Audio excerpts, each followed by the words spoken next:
What if I told you that our universe might not be the only one? Some scientists suggest an infinite number of universes exist, so many that somewhere out there's another version of you watching this video right now. But does the multiverse explain everything, even the existence of God? Or is it just an attempt to avoid the obvious conclusion that the universe needs a creator? Let's talk about it.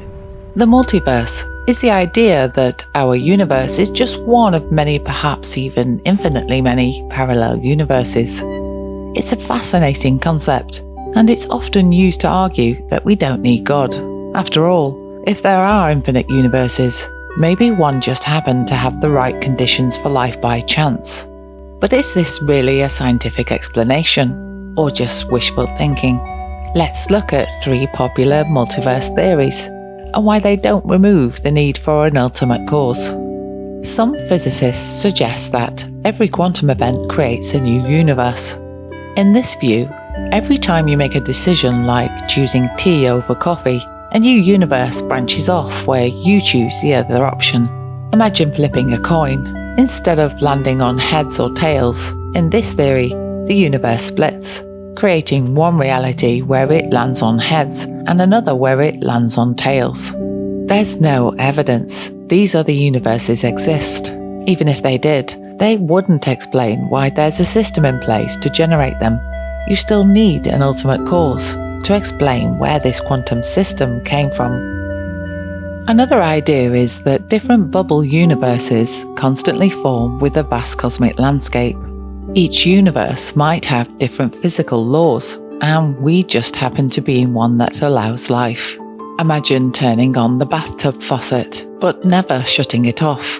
Bubbles keep forming and spilling over the edge, creating an endless stream of new bubbles.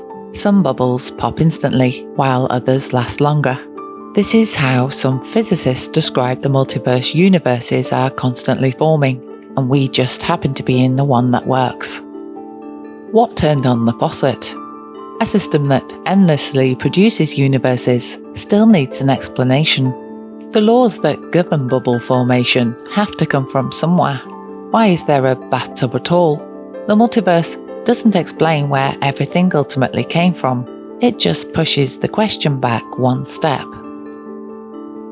Some also argue that if something is mathematically possible, it must exist somewhere. If a universe can be imagined, it's real. If I imagine a pink elephant flying a plane to Antarctica, does that make it real? Of course not.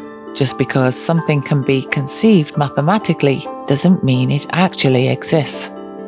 Math describes reality. It doesn't create reality. This idea assumes a system that allows possibilities, but where did that system come from?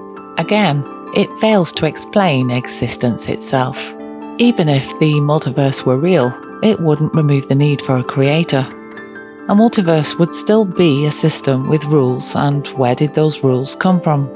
It would still need a beginning or an eternal cause, which brings us back to the question, what caused it? The multiverse doesn't explain away God. In fact, it makes his existence even more necessary. At the end of the day, the multiverse is an interesting theory, but it doesn't remove the need for an ultimate cause. Whether there's one universe or a trillion, something had to cause it all. As the Bible says in Colossians, "For by him all things were created, in heaven and on earth, visible and invisible, whether thrones or dominions or rulers or authorities, all things were created through him and for him. And he is before all things, and in him all things hold together." The universe, or multiverse, didn't come from nothing.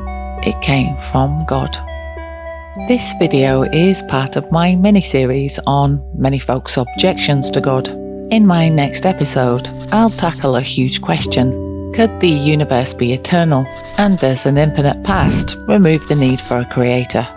Make sure to subscribe so you don't miss it, and I'll see you next time.